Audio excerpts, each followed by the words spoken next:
மதிப்பு, மரியாதை, செல்வ நிலை பெறப்போகும் மகர ராசி அன்பர்களே, இந்த அக்டோபர் மாத பலாபலன்கள் மிகுந்த சிறப்பாக இருக்குதுங்க. ஒரு சில ராசிக்கு யோக பலன்கள் நிறைய இருந்தது. அது மாதிரி இந்த ராசிக்கும் அந்த மாதிரி பலன்கள் நிறையா இருக்குது. இதில் இந்த யோக பலன்களை கேட்டுட்டு அதை வேகமாக குயிக்காக நீங்கள் ப்ராசஸ் பண்ணுங்கள். சக்ஸஸ் ரேட் ஜாஸ்தியாக இருக்கும். இதை விட்டுற வேண்டானே சொல்லுவேன். முதல்ல உங்கள் ராசிக்கு உங்கள் ராசி அதிபதி உங்கள் ராசியை நோக்கி வந்து கொண்டிருக்கிறார். இப்போ ராசி அதிபதி ஆல்ரெடி ஆட்சியாக இருந்து உங்கள் ராசியை நோக்கி வருவது வலு அப்படின்லாம். இந்த நேரத்தில் தைரியம், வீரியம், உங்களுக்கு தன்னம்பிக்கை அதிகரிக்கக்கூடிய சூழ்நிலை உண்டு. சொல்லவா வேணும், குரு பார்வை வேறு உங்கள் ராசிக்கு வந்தாச்சு. தைரியமாக எல்லாத்துலேயும் முன்னோக்கி போயிட்டே இருங்க, வெற்றி உண்டு. இப்போ 2ஆம் இடத்துல பார்த்திங்கன்னா சனி வக்ரம் பெற்று வருவதனால பணம் பொருளாதார ரீதியாக வருகின்ற தேவை வர வேண்டியதெல்லாம் வரப்போகுது. பிரிந்த உறவுகள் சேரப்போகுது. பழைய உறவுகள் ரொம்ப நாளாக பார்க்கல, தெரிஞ்சவங்க, ஃப்ரெண்ட்ஷிப் சம்மந்தப்பட்டது இப்போ தான் மீட் பண்ணக்கூடிய காலகட்டம் வருது. ஒரு சிலருக்குலாம் பார்த்திங்கன்னா இந்த கணவன் மனைவியே சண்டை கட்டி பிரிஞ்சிருந்தாங்க, இப்போ அவங்க சேர போகிறாங்க. ஆக மொத்தம் குடும்ப ஒற்றுமை, அந்யோன்யம் அதிகரிக்கிற காலகட்டம். இந்த மாதத்தை விட்டுறக்கூடாது. நல்ல வரன்கள் வருது. நல்ல சம்மந்தப்பட்டதில் சம்மந்தக்காரங்க சின்ன சண்டை வந்து அவங்களாம் சேருகிற சூழ்நிலை விட்டுற வேணால் ப்ராசஸ் பண்ணுங்கள். பொருளாதார ரீதியாகவே பார்க்கும்போது இந்த நேரத்தில் வட்டி வாங்குதல், வட்டி கட்டுதல். ஆல்ரெடி வட்டி கட்டினவங்க இப்போ வட்டி வாங்க போகிறாங்க. வாடகை வீட்டில் இருந்தவங்க இப்போ வாடகை வாங்கக்கூடிய சூழ்நிலை. ஆக மொத்தம் ஒரு தன விருத்தியை வச்சுக்கிட்டு வீடு, இடம் இதை வாங்குகிற சூழ்நிலை உண்டு. இப்போ ஒரு இடம் வருது சார், வாங்கலாமா? உறுதியாக வாங்கலாம். ஒரு கட்டின வீடாகவே வருது, வாங்கலாமா? வாங்கலாம். ஒரு ட்ராவல்ஸ் மாதிரி ஒரு வண்டி வாங்கி வாடகைக்கு விட்டு சம்பாதிக்கலான்னு இருக்கோம் சார், பண்ணலாமா? பண்ணலாம். ஆக மொத்தம் ஒரு வாடகை வருமான சூழ்நிலை உண்டு இல்லையா? பண்ணலாம். பயணங்கள் இருக்குங்க. 3ஆம் இடத்தில் இருக்கிற ராகு உங்களுக்கு அடிக்கடி பயணங்கள் கொடுக்க போகிறார். அதில் மாற்று கருத்தே இல்லை. ட்ராவலிங் உண்டு, சிறு அலைச்சல்கள் உண்டு. ஆனால் அனைத்தும் உங்களுக்கு ஆதாயமே. உங்கள் ராசிக்கு 5ஆம் இடத்தில் இருக்கிற குரு குழந்தை சம்மந்தப்பட்ட விஷயத்தை தான் உங்களுக்கு குழந்தை ஆல்ரெடி அந்த உடல் உபாதைகள் விலகி குழந்தைகள் தான் இருக்கும். குழந்தைக்கு முயற்சி பண்ணுறவங்களுக்கு சக்ஸஸாக இருக்குது. இதிலே குலதெய்வம் சம்மந்தப்பட்ட இருக்கா இல்லையா? குலதெய்வம் தெரியல, கண்டுபிடிக்க முடியுமா? இந்த மாதிரி தொந்தரவுகளும் குலதெய்வம் கண்டுபிடிக்கக்கூடிய சூழ்நிலை உண்டு. குலதெய்வம் சம்மந்தப்பட்ட அருள் கிடைக்கிறது. நிறைய பேர் சொல்லுவாங்க, குலதெய்வம் கொண்டு வேண்டணும், எங்களுக்கு ஒன்றுமே நடக்கலை. இப்போ வேண்டி பாருங்கள், குலதெய்வம் வந்து கொடுக்குன்னு சொல்லவே அந்தளவுக்கு சொல்லலாம். உங்கள் ராசிக்கு 6ஆம் இடத்துல செவ்வாய் பயணிச்சிட்ருக்கார். அவரே 4ஆம் அதிபதி 6இல் அப்போ வீடு சம்மந்தப்பட்டதுக்கு, வண்டி சம்மந்தப்பட்டதுக்கு ஒரு லோன் ப்ராசஸ் போயிட்டே இருக்குது சார்.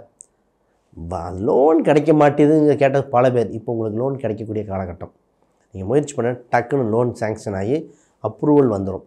ஆனால் இந்த லோன் தேவையான்னு பார்த்துக்கணும். சும்மா லோன் ப்ராசஸ் உங்களுக்கு ஆல்ரெடியே ப்ராசஸ் ஆகிருக்கும், உங்களுக்கு உறுதியாக வந்துடும். அப்போ எந்த பேங்க்கில் இன்ட்ரெஸ்ட் கம்மின்னு பார்த்து போய்க்காங்க. அதான் உங்களுக்கு ஒரு நல்ல அட்வைஸ். இதே வெளியாட்கள்கிட்ட வட்டி வாங்கக்கூடிய வருமானம், லோன் வாங்கக்கூடிய அம்சம் இல்லை. ஒரு லீகல் சம்மந்தப்பட்டதிலே வாங்குங்க, உங்களுக்கு அதிலே கிடைக்கக்கூடிய சூழ்நிலை உண்டு. சில காலம் கழித்து உங்கள் 4ஆம் அதிபதி 7இல் நீச்சம் பெறுகிற சூழ்நிலை. இப்போ இந்த இடத்துல ஒருத்தங்க சொல்லலாம், ஆல்ரெடி சார் வீடு கட்டி போயிட்டுருக்கு. அப்போ சிறிது மாதத்தில் வீடு கட்டுமானம் சம்மந்தப்பட்டது கரெக்டாக கட்டுறாங்களான்னு கவனிக்கணும். இப்போ ஒரு சிலருக்கு ட்ராவல்ஸ் விட்டுருக்கேன் சார். இப்போ ட்ராவல்ஸ் நல்லபடியாக போயிட்டுருக்கு. ட்ராவல்ஸில் வாங்குகிற வருமானமும் உங்களுக்கு கையில் வர வருமானம் தொகையை ரைட்டான்னு வெரிஃபை பண்ணணும். இப்போ லோன் சம்மந்தப்பட்ட ப்ராசஸ் நல்லபடியாக கட்டிகிட்டு இருக்கேன் சார்னா, லோன் அடைச்சது அசலில் குறையுதா, வட்டியில் குறையுது, ஏதோ சிறு வித்தியாசம் வருங்க. சொல்கிறது எல்லாமே உங்கள் தொழில், வீடு, வண்டி வாகனத்தில் ஒரு சிறு வித்தியாசம். இந்த அக்டோபர் செகண்ட் ஹாஃபில் ஒரு சின்ன ஒரு மாறுதல் உண்டு. அது என்னென்னு கவனிக்கணும். ஆல்ரெடி லோன் வாங்கினது 2 டைம் எடுத்துடலாம், இல்லை லோன் எடுத்ததுக்கு கட்டினதே திருப்பி எக்ஸ்ட்ரா ஃபைன் பணம் போட்டுடலாம். இந்த மாதிரி சின்ன மிஸ்டேக் மட்டும் நடக்க வாய்ப்பு இருக்குது. அதை சரி பண்ணிக்கோங்க. இந்த நேரத்தில் பூர்வீகம் சம்மந்தப்பட்டது பேசலாமா? பூர்வீகம் சம்மந்தப்பட்டது பேசுறதுக்குண்டான காலகட்டம் இது அல்ல. கொஞ்சம் வெயிட் பண்ணுங்கள். பூர்வீகம் சம்மந்தப்பட்டு சாதகமான சூழ்நிலை இல்லை. தந்தையுடன் இருந்த மனக்கசப்புகள் விலகும். தந்தை சம்மந்தப்பட்ட உறவுகள் இருந்த சின்ன சின்ன மனக்கசப்புகள் விலக வேண்டிய காலகட்டம் இது. அதை பார்க்கணும். வெளிநாடு சம்மந்தப்பட்ட, பொதுவாக வெளிநாட்டில் இருக்கிறவங்க இப்போ இந்தியா வரலான்னு தோணும். இப்போ இந்தியாவில் இருக்கிறவங்க சார் வெளிநாடு போய் பிழைக்கலாமா? ஆக ஒரு மாறுதல் உண்டு. இந்த நேரத்தில் போயிட்டு உங்கள் டெவலப்மெண்ட்டான நேரத்தில் பழைய பிரச்சனைகள் எடுத்து பண்ண வேண்டியது அம்சம் இல்லை. ரொம்ப நாளாக ஒரு கேஸ் நடந்துகிட்ருக்கு. இந்த சொத்து சுகத்தில் ஒரு கேஸ் நடந்துகிட்ருக்கு. இந்த கேஸ் காம்ப்ரமைஸ் ஆகுமா, காம்ப்ரமைஸ் ஆகக்கூடிய வாய்ப்புகள் அதிகமாகவும், வின் பண்ணுற ரேட்டு கொஞ்சம் கம்மியாக இருக்குது. அப்போ காம்ப்ரமைஸுக்கு டைரெக்டாக போயிட்டு அதை காம்ப்ரமைஸ் பண்ணிக்க வேண்டிய சூழ்நிலை உண்டு. உங்களுக்கு ஹெல்த் சம்மந்தப்பட்டதில் இருந்ததில் அதாவது த்ரோட் இன்ஃபெக்ஷன், பொதுவாக த்ரோட் இன்ஃபெக்ஷன் தான், கண் சம்மந்தப்பட்டது இதெல்லாம் கொஞ்சம் இருந்தது, அதெல்லாம் சரி பண்ணிக்காங்க. இப்போ அது சரியான காலகட்டம் ஒரு நேராக பிஸ்னஸ்க்கு போவோம். சார் பிஸ்னஸ் சம்மந்தப்பட்டது நல்லபடியாக போயிட்டுருக்கு, எக்ஸ்பேன்ஷன் பண்ணலாமா? உறுதியாக பண்ணலாம், எக்ஸ்பேன்ஷன் பண்ணலாம்.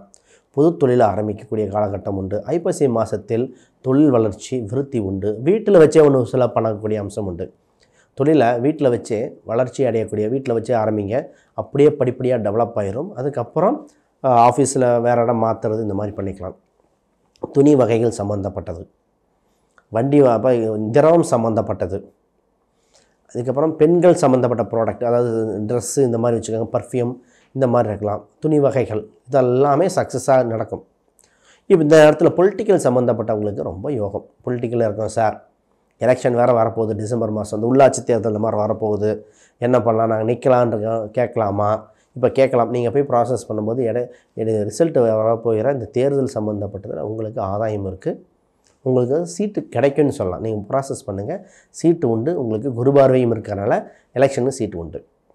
லாபாதிபதி 7ல் இருக்கிறனால பணம் சம்மந்தப்பட்டது பார்த்திங்கன்னா உறுதியாக உண்டு, நல்ல வெற்றி இருக்குது. உங்கள் பார்ட்னர்கிட்ட ஜாயிண்ட் அக்கௌண்ட்டாக இருக்கிறவங்க அது மாதிரி ஜாயிண்ட் அக்கௌண்ட் போட்டு பண்ணிக்கலாம். உங்களுக்கு பார்ட்னருக்கு கொடுக்க வேண்டிய பணத்தை கொடுக்க வேண்டிய செட்டில்மெண்ட் பண்ண வேண்டிய கால சூழ்நிலை உண்டு. இப்போ ஆக மொத்தம் இவ்வளோ டெவலப்மெண்ட். இப்போ வேலையில் தான் கேள்வி. சார் வேலை இவ்வளோ கடுமையாக உழைக்கிறேன், மேலதிகாரிகள் அப்ரிஷியேட்டே பண்ண மாட்டாங்க, மேலதிகாரிகள் எனக்கு சின்ன சின்ன கிளாஸஸ் வருது, மேலதிகாரிகள் எனக்கு கொடுக்குற அங்கீகாரத்தை நான் பண்ண ஒர்க்கு வேறு ஒருத்தருக்கு அங்கீகாரம் கொடுத்துட்றாங்க. இந்த மாதிரி கேள்விகள் பலது வந்துகிட்டே இருக்குது. உங்கள் வேலை செய்கிற இடத்துல கொஞ்சம் ஏற்றத்தாழ்வுகள் இருக்குது, உண்மை. கொஞ்சம் வெயிட் பண்ணுங்கள். இப்போ நீங்கள் ஆர்கியூ பண்ணி வின் பண்ண வேண்டிய காலகட்டம் அல்ல. என்னதான் இருந்தாலும் எண்டு ப்ராடக்ட் உங்களுக்கு தான். உங்களுக்கு உங்கள் 6ஆம் அதிபதி 11ல் இருக்கனால உங்களுக்கு சக்ஸஸ் உண்டு, வளர்ச்சி உண்டு, வெற்றியும் உண்டு. அதனால் இந்த ஒரு சின்ன சின்ன மனஸ்தாபத்துக்கு கோவப்பற்றக்கூடாது. கோவப்பட்டால் விரயம் அப்படிங்கிறத புரிஞ்சுக்கிட்டு அதை விட்டுருங்க. அதை தாண்டி வேறு எந்த குழப்பமும் பண்ணிக்க வேண்டாம். இப்போ ஒரு சில கடவுள் வழிபாடு பண்ணிக்கிட்டால் ரொம்ப நல்லாயிருக்கும். உங்களுக்கு இன்னும் வளர்ச்சியை கொடுக்கக்கூடியது, வெற்றியை கொடுக்கக்கூடியது. இந்த நேரத்தில் உங்களுக்கு பார்த்திங்கன்னா காவல் தெய்வ வழிபாடு, காவல் தெய்வம் கன்னிமார் சப்தக்கனி எது வேணால் இருக்கலாம், இது ஒன்று. துர்க்கை வழிபாடு, இந்த துர்க்கையில் பார்த்திங்கன்னா இதில் வெள்ளிக்கிழமை என்று துர்க்கை வழிபாடு செய்ய செய்ய ரொம்ப நல்லாயிருக்கும். செவ்வாய்க்கிழமை போவாங்க. நான் ரெக்கமெண்ட் பண்ணுறது வெள்ளிக்கிழமை. ஏன்னா சுக்கரன்லாம் இந்த காலங்களில் நல்லா இருக்குது. செவ்வாய் தான் நீச்சம் பெறுகிற காலனால, அதை விட கோச்சாரத்தில் சுக்கரன் நல்லா இருக்கிறனால வெள்ளிக்கிழமை என்று வழிபாடு செய்யும்போது இந்த மாதம் உங்களுக்கு அபீதர விருத்தி. சரி, இது தவிர ஜாதகம், பிரசன்னம், வாஸ்து, நியூமராலஜி இதெல்லாம் பார்த்துட்ருக்கேன். அப்பாயின்மெண்ட் வேணால் கேளுங்க, கீழுக்கு நண்பர்கள் பார்த்துறேன். இது தவிர ஒரு சில எண்கள்ங்க நீங்கள் பயன்படுத்தி பாருங்களேன், இவ்வளோ மிராக்கிளாக இருக்குன்னு. உங்களுக்கு 8ஆம் நம்பர், உங்கள் ராசி நம்பருங்க, 8ஆம் நம்பர், 3ஆம் நம்பர், 1, 6 இத்தனை நம்பர் உங்களுக்கு பெனிஃபிட்டாக இருக்குது. 8, 3, 1, 6 கிழமையில் வெள்ளிக்கிழமை, சனிக்கிழமை பண்ணிக்கலாம். சனி பெருக்கு தான், சனியும் வியாழன், ஞாயிற்றுக்கிழமை மட்டும் கொஞ்சம் ஏன்னா லீவுனாலே முக்கிய அஃபிஷியல் சம்மந்தப்பட்ட ப்ராசஸ் ஆகாது. ஜென்ரலாக மீட் பண்ணுறதுக்கு மட்டும் ஞாயிற்றுக்கிழமை பயன்படுத்திக்கங்க, இது ரொம்ப நல்லாயிருக்கும். உங்களுக்கு பொதுவாகவே வெள்ளை கலர், வெண்மை நிறம் கொஞ்சம் அடிக்கடி போட்டுட்டு, இல்லை மஞ்சள் நிறம் இதை பயன்படுத்தி பாருங்கள். முக்கியமான விஷயத்தில் சக்ஸஸ் கொடுத்துரும் டக்குன்னு. அப்போ இதை விட்டுருக்க வேண்டாம். இதை தவிர யாருக்காவது சின்ன சின்ன சந்தேகங்கள் இருந்தால் வீடியோக்களை கமெண்ட் பண்ணுங்கள். உறுதியாக எங்கள் டீம் பதில் கொடுத்துட்ருக்கோம். அனைவருக்கும் வணக்கம், வாழ்த்துக்கள்.